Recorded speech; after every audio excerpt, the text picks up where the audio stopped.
تحریک انصاف کے رہنما بابر اعوان نے فیض آباد دھرنا کمیشن کی رپورٹ پر اپنے رد عمل میں کہا ہے کہ جس کی حکومت ہوگی اسی پر دھرنے کا بوجھ جائے گا۔ ملوث تمام افراد کی نشاندہی ہونی چاہیے۔ ماڈل ٹاؤن میں ہونے والے قتل عام کی بھی رپورٹ سامنے آئے گی اور ملوث کردار سامنے آئیں گے۔ وہ اسلام آباد ہائی کورٹ میں صحافیوں سے غیر رسمی گفتگو کر رہے تھے۔ ڈاکٹر صاحب تو اس میں اس کے حوالے سے کیا کہیں گے؟ شہباز شریف صاحب کی حکومت پہ برڈن ڈال دیا گیا ہے سارا۔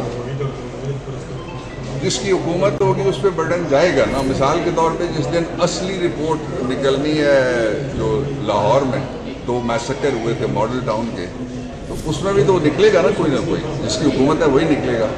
تو اس لیے میں نے رپورٹ دیکھی نہیں ہے، لیکن باجوہ پہ کچھ ہے اس میں؟ نہیں، فیض حمید اور باجوہ جو ہے وہ کلین چٹ مل گیا ہے۔ دیکھیں نا، جو اصلی جو اگر شہباز شریف آ گیا تو ایک آدھ اور بھی تو ہے نا، وہ پتہ لگنا چاہیے کہ وہ منسٹر ہے یا نان منسٹر ہے۔